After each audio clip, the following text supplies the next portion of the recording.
From the editors of Cook's Illustrated magazine, it's America's Test Kitchen. With your host, Christopher Kimball. Featuring Test Kitchen chefs Julia Collin-Davison, Bridget Lancaster, Becky Hayes, with Adam Reed in the equipment corner and Jack Bishop in the tasting lab. Discover the secrets of America's foremost food testers and tasters today on America's Test Kitchen. Today on America's Test Kitchen, Bridget shows Chris how to make foolproof gnocchi at home. Next, gadget guru Lisa reveals her top pick for rotary graters. Finally, Yvonne shows Chris how to make an Italian recipe for bread and tomato salad. Panzanella. That's all right here on America's Test Kitchen. America's Test Kitchen is brought to you by DCS by Fisher & Paykel. America's cooks rely on innovation and culinary precision. DCS by Fisher & Paykel, offering premium indoor and outdoor kitchen appliances. For over 50 years, Miracle-Gro products have helped home chefs grow fresh vegetables and herbs. Miracle-Gro soils and plant foods provide the essential nutrients plants need to grow bountiful produce. Gardening tips are available online at miraclegrow.com. By Cooking.com, an online retailer for the kitchen enthusiast. If it's not in your kitchen, try ours. Chateau Saint Michel. Digital wine cellar and pairings can be found online. From our hands to your table. Recipes available at CaliforniaAvocado.com. And by Kohler. Diamond Crystal Salt, the gourmet choice. Plum Amazins from Sunsweet.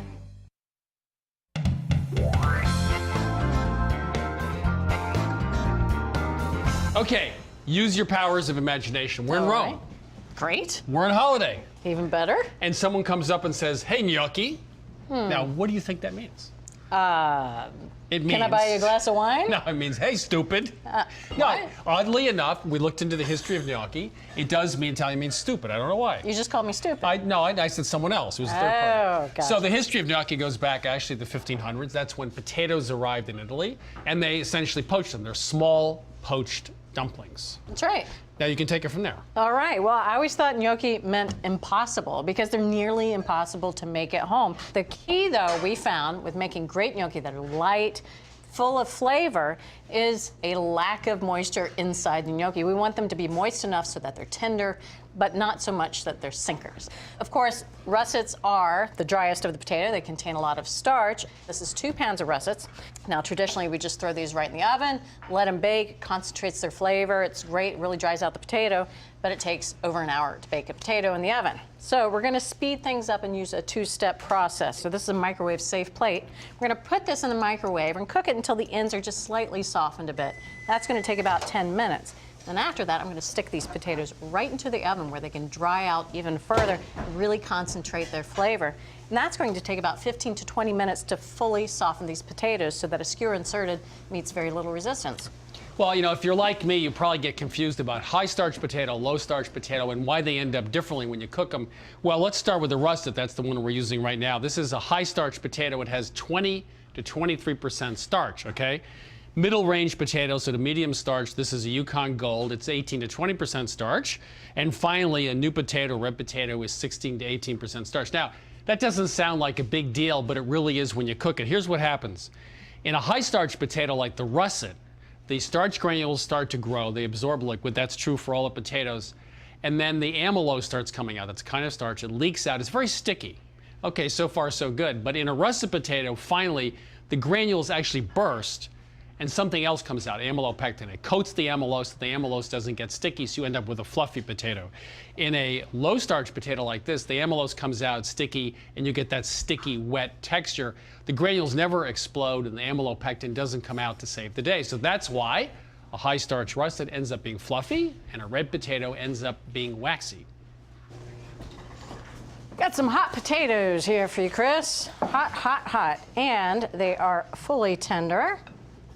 See? In and out, no problem whatsoever. So we know that these are ready to go. You're just showing me, so if I didn't believe you. Pretty much. Yeah. Okay. I know you by now. We got 4 cooked potatoes. Okay. I'm going to cradle one right in a towel because it's super hot.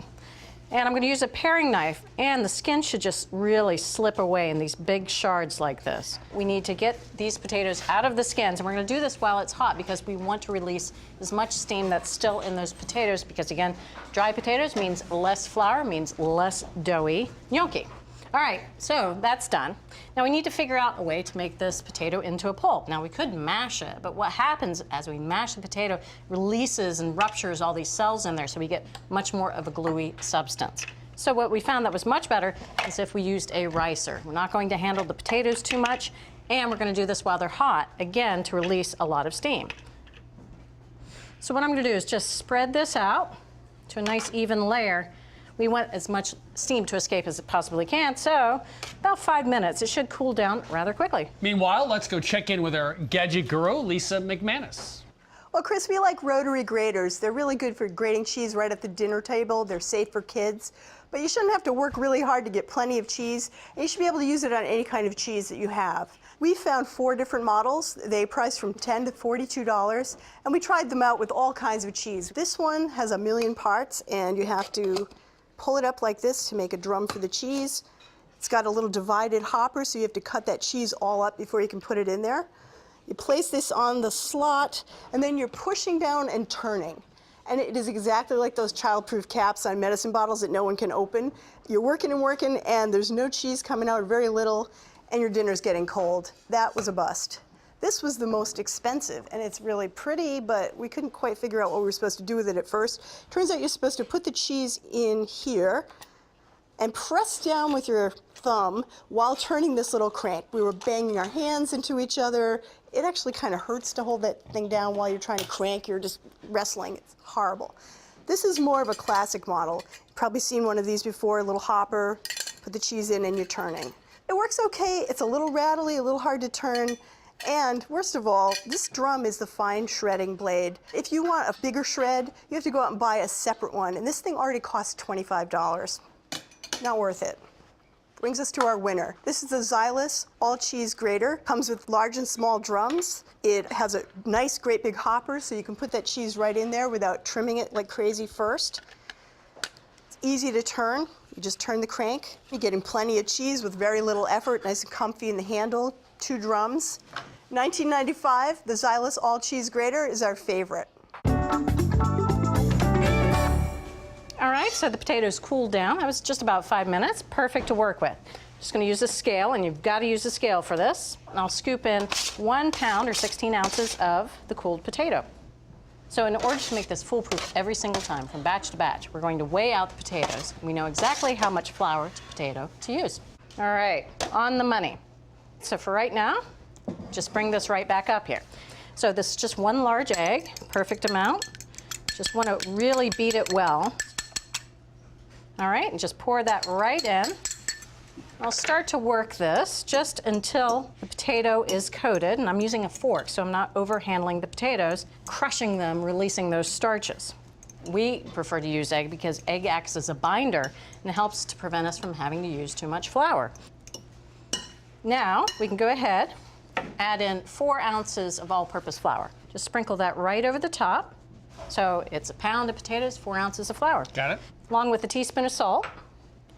And still, I'm going to use my fork to bring the dough together so that it becomes cohesive and we don't really see any patches of dry flour in there. All right, so that looks great. You can see it's coming together. So I just want to kind of mush this into a mass. So this should just form together, sort of like doing pie pastry. That's exactly right, Okay. Yep. So now I'm just going to add a little bit of flour to the bench here. Briefly knead this, really up to a minute. We really just want it to become cohesive, smooth. We don't want it to feel like a tight pie dough. It should be a little bit moist. Basically, I'm just adding enough flour to prevent my hands or the board from sticking. All right, so you want to feel what it, Yeah, I do. the dough feels like? Yeah. Well, it's actually pretty smooth. Yeah. Okay. You ready to shape some gnocchi? Yeah. Going to divide this into 8 equal pieces. So a little bit of flour on the bench. So I'm going to start rolling this out into a nice long rope. It should be about a 1/2 inch in diameter. All right, so that looks pretty good. Now we're going to cut the gnocchi, and we want even pieces. It should be about 3/4 inch long. So I'm just going to keep my ruler right there and start flicking the gnocchi. And then once you get an idea of the right size, you don't really need to pay too much attention to the ruler. All right, so now we get to shape the gnocchi into that little rigid bumblebee kind of shape. And it's great because those ridges really hold onto the sauce. What you want to do is take the cut side of a piece of gnocchi, kind of smush it right on the back of a fork and roll it off. Oh, that's how you do it. Little bumblebee, yep. Now you can see there's that little ridge, that little cup inside, and that's going to create all that beautiful sauce. All right? Flat side down, right on the fork, right? So I'm going to use my finger here too. Yeah. Just gently push down on this back side here and roll it off. Would you like to do some as well? This is very exciting. I don't know. I'll give you a little bit of flour here, and you can always put your fork in flour if you find that the gnocchi is sticking. So I just press it down and turn it over like that. And I did a lousy job. Wow, that's all right. This is a baby bumblebee. We'll do it again. I think that's a bumblebee. Step up. No, there hey, you go. No, that's good. Yeah, that's good. And then, you know what? If you do that, you just tuck the sides right under. See? So we're just going to put these on a couple of sheets. Got a little bit of flour and also parchment. The parchment is key. It's going to really help us later on when we go to cook it. So by the end of this, you're going to be a gnocchi expert. So get cracking. All right. So Chris, you did an expert job at rolling out the rest of the gnocchi. Thank you very much. That's right. Don't come back until next year. Well, these little guys, once cooked, are just great tossed with butter, but we're going to make a very simple sauce. A little brown butter sauce, a little bit of shallot and sage. Sound good. So this is 4 tablespoons of unsalted butter. I've already started melting this. It's medium-high heat. I'm just swirling around the butter because I want to get it slightly browned. It's those milk solids that start to toast a little bit. It's going to give our butter a nice nutty flavor. But you got to keep an eye on it. It's almost there. You can see it really starting to change color just a bit. You can smell it too. It really starts to turn that nutty smell. And it's almost there. You like a little bit more there? No, it's about there. Well, it's going to keep going. That's right. Pant's hot. All right. So I'm going to take this off heat and put in 1 shallot. And this is 1 teaspoon of fresh sage. Just going to stir this around. Cook the shallot. Again, this is off heat for just about a minute. Aw, that smells great, doesn't Well, yeah, it? I think this would actually bring back the dead. Brown butter and sage. Yeah. And really, finely minced shallot only takes about a minute to cook. So I'm stirring it up and make sure it doesn't start to brown too much. That heat of the pan really finishes it. So stop the cooking. We've got 1½ teaspoons fresh lemon juice and 1/4 teaspoon plain old salt. That's the sauce. Oh, nice and easy. So I'm just going to slide it over here and cover it. Keep it warm. Right, so let's cook some gnocchi. And we've got 4 quarts boiling water here. And just like pasta, we're going to add a tablespoon of salt. We want well-seasoned water. And gnocchi really likes a lot of room to boil around. That way it's not going to bump into each other and disintegrate. This is why the parchment works so well. Just going to gather this up like a sling. Carry it right over and drop it into the water. Now, it should only take about 90 seconds at the max. They're going to float up and That's they're right. done? That's right, for the gnocchi to be cooked fully and all the way through. And we don't want this to be at a violent boil because, again, it will agitate the gnocchi. They'll bump into each other and they'll start to fall apart. All right, so most of these have floated to the top. Now we want to let them cook for another 30 seconds, and that's how we're going to know that they are cooked all the way through. We don't want those dense, gummy gnocchi. All right, 30 seconds. So we're just going to transfer these right to our still warm sauce. Drain them with the slotted spoon here. In they go. And you don't really want to drain these in a colander because, again, they're too tender. And the weight of the gnocchi upon each other will cause them to crush. That's quite dramatic. It is. I'm trying to warn you. So now all we have to do is just toss this with the brown butter, and the sage. Those do look good. Yeah, see? So we are ready to eat, Chris. All right, there we are. And you can always spoon over any extra sauce, but I made sure to ladle plenty into this bowl. You have very soft, light gnocchi. Aren't they lovely? Yeah, they are delicious. Well, they're light, they're nice and pillowy. Sauce has a great flavor. It's very simple. So great homemade gnocchi starts with russet potatoes because they bake up nice and fluffy. In the microwave first, then into the oven. Riced them and let them cool so some of that steam escapes. We measured the potatoes to get exactly 1 pound to get that ratio right. Flour and egg, of course. And then, very simple, cooked them in water and had a nice brown butter sage sauce with shallot to finish. So there you have it. From America's Test Kitchen to your kitchen, a fabulous recipe for simple and delicious homemade gnocchi.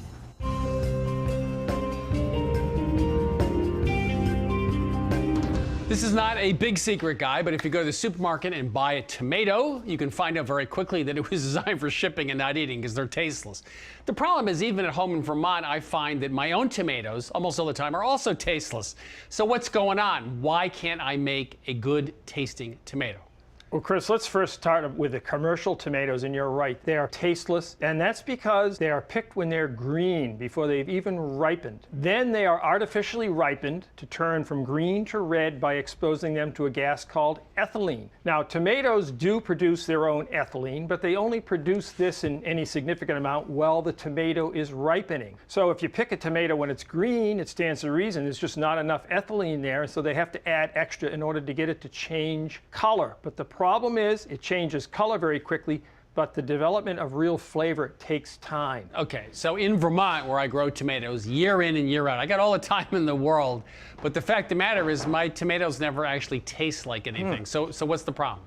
Well, there are several things that you could be doing or that you can do. First of all, it's the soil. To have healthy soil, you need a lot of organic matter, you need minerals, you need water, and you need air, and you need a very porous soil that can drain very, very well. The organic matter is material that, of course, was once living in the soil, and then has decayed, and it contains all these nutrients that it can give back. It also contains a lot of minerals that it can give back. And if you don't have these minerals, you don't have organic matter, you can have a very bad soil, or what we might call a dead soil.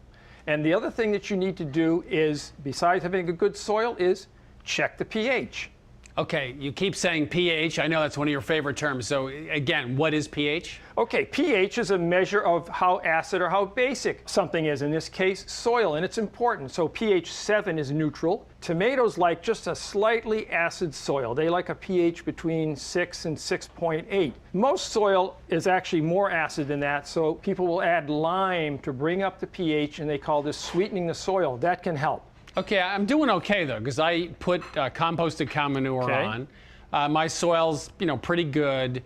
I checked the pH. I have a little soil test kit. Good. It's about 6 or 7. Yep. That's fine. And I'm still getting lousy tomatoes, so I'm missing something. Well, you are missing something, and of course, what you need is the right kind of minerals in there. So let's start with taste first, because we have the flavor of the tomato is based on both taste and the aroma. When tomatoes are green, they're full of a lot of acid, and slowly while the tomato ripens, that acid turns to sugar. And that correct balance of acid and sugar is very, very important for the taste of a tomato. From the soil, we need an abundance of phosphorus and potassium. These are elements that are required for this conversion of acid to sugar to give the right taste. And what about the smell of a tomato? I put my beautiful tomatoes up to my nose, and I don't get much aroma. Okay, well, aroma is a whole other thing. That comes about by the red pigments that get oxidized to form these aroma compounds. So first of all, the green tomato has to ripen and turn red, and then the red pigments have to oxidize to form these aroma compounds. That process requires other elements. It requires iron and zinc, 2 more elements that must come from the soil.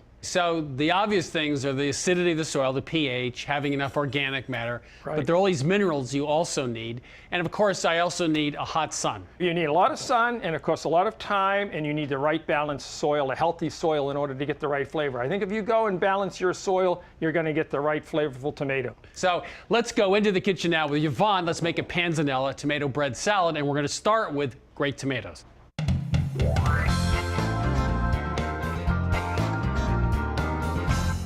We're making panzanella, and this is a great salad that makes really great use of bread and fresh, juicy, in-season tomatoes. So we're gonna start with the bread, and I have a rustic Italian loaf, and I need 6 cups of cubed bread. You want a bread that's gonna be nice and hearty, so that has a nice chew, because in the end, it's gonna be soaking up all of that dressing. And if you just got like a plain old sandwich bread, that's gonna turn to mush. Of course, since we're so affluent here now in the 21st century, we're not starting with 5-day-old bread, which is what they would have done, right? I mean, in Italy, it would have been sitting around for a long time. It would have. We want this bread to be dried out a little bit, which is why they use the stale bread. But naturally, staling the bread just tends to make the breadcrumb hard and crumbly, not necessarily dry. So what we're going to end up doing is we're going to oven dry it. And that's going to make the bread nice and dry, and it's going to soak up as much of the liquid as possible. So now we're going to get it ready for the oven. And then I'm going to add 2 tablespoons of extra virgin olive oil. And this is going to help the cubes crisp up in the oven. And then a 1/4 teaspoon of salt for flavor. And then this is going to go on a rimmed baking sheet. And we wanted to dry out this bread, but we also wanted some added flavoring. Just simply drying it out in a low oven didn't get as much flavor as we wanted. So we're actually going to toast this in a high oven, 400 degrees, just to kind of toast it up till it gets nice and golden, and it's going to add a nice nutty flavor to the salad. Okay. That's going to take about 15 to 20 minutes, and I'm going to stir it halfway through. Okay. Okay, so while our bread is toasting, we're going to prep the tomatoes, the second major ingredient in the salad. So I have 1.5 pounds of tomatoes here. And the first thing that we're going to do is we're going to core and seed them. And you want to make sure that you're using really good, high quality, in-season tomatoes because we wanted them to have lots of flavor and lots of juice. I really think they should construct a special jail for all the people who produce tasteless tomatoes. Have to have a very big jail for them all, maybe offshore somewhere, like a big ship, because they actually have engineered tomatoes to make them tasteless. I know. So I'm just using a spoon here just to kind of scrape out the seeds and that extra pulp. Even though we want a lot of juice in this salad, we did find that all of that extra pulp just added way too much moisture to the salad, and that's one of the things that we don't want. Okay, we've got these cored and seeded, and now I'm just going to cut them up into bite-sized chunks. So what I'm going to do is put these tomatoes in a colander, and I added 1/2 teaspoon of table salt. I'm just going to give this a toss, and I'm going to let this sit for about 15 minutes, stirring occasionally, and some of the juice from the tomatoes is going to come out into the bowl. Okay. So Chris, I have my nicely toasted bread that I took out of the oven, and I let it cool down to room temperature. And I have my tomatoes that I've been salting, and you can see that there's a bit of juice that came out. There's about a 1/4 cup here. So we're going to use this juice in the vinaigrette that's going to flavor the whole salad. So to If this, you threw that out, I would have been surprised and angry. You don't want to do that. It has a lot of flavor, right? Yeah. All right. So to this, I'm going to add 6 tablespoons of extra virgin olive oil. And this is a time where you really want to take out the good stuff. You want a nice, fruity, high-quality olive oil. And then 3 tablespoons of red wine vinegar. And this is high on the vinegar because we wanted that acidity to cut through the bread. And we also have a 1/4 teaspoon of freshly ground black pepper. I'm just gonna whisk this together. And so we have our bread cubes, they're toasted, they're dry, and we found that just tossing everything together at this point didn't sufficiently moisten the bread cubes. So what we're gonna do is we're going to just let the bread cubes sit in this dressing for about 10 minutes. Okay, so I'm just gonna toss this together. So Chris, it's been about 10 minutes and this bread has really nicely soaked up that vinaigrette. So now we're gonna finish prepping the other ingredients and put the salad together. Okay. So I have 1 cucumber, and I'm gonna peel it and then slice it thin. And at this point, it's a good idea to save all of these last minute preparations until the very end so that everything stays nice and fresh and crisp. Okay, now I'm gonna slice this in half lengthwise. And then I'm gonna scrape out the seeds on this as well. Okay, now I'm just gonna slice this thin. Mandela makes quick work of this, if you have one. And I need a 1/4 cup of chopped basil. You wanna chop this right at the end, otherwise the edges will start to turn brown. Okay, now we can put everything together. So you can add the tomatoes in there with the bread, and then I'll add this cucumber. It's gonna give it a nice fresh crunch. And then we have 1 shallot sliced thin, and this is gonna give it a nice bite. And then the 1/4 cup of basil. Now you can tell the bread's just really moistened up nicely. Okay, that's it. Yeah. We're ready. That does look good. A colorful, zesty salad, wouldn't you say? This is really good. This is also just plain dumb simple. I mean, it's a simple recipe. It's easy. And the bread is moist, but still a little bit crunchy. This is excellent. A lot of people in Italy would say, what? You need a recipe for panzanella? And they kind of be right, except for two things. Cutting up the tomatoes, letting them sit with salt, and we used some of that juice to actually flavor the bread. And the second thing was the bread was actually toasted at 400 degrees in the oven. Actually, they gave it a little bit more flavor, and also when it got into the salad, didn't turn really soggy. So there you have it, a fabulous recipe for panzanella from America's Test Kitchen. You can go to our website to get this recipe and all the recipes from this season. Tasting results, testing results, watch selected episodes at americastestkitchentv.com, and also you can follow us on Twitter and Facebook. It's excellent. America's Test Kitchen is brought to you by DCS by Fisher & Paykel. America's cooks rely on innovation and culinary precision. DCS by Fisher & Paykel, offering premium indoor and outdoor kitchen appliances. And by Kohler, inspiring home chefs to create a professional level kitchen with innovative sinks, faucets, and cook centers. Kohler. And by Diamond Crystal Salt for the professional chef and those who want to cook like one. Diamond Crystal, the gourmet choice. By Cooking.com, an online retailer for the kitchen enthusiast. If it's not in your kitchen, try ours. By Plum Amazins, diced dried plums from Sunsweet for amazing recipes. By Miracle Grow, the gardener's friend. By California Avocados. And by Chateau Saint Michel.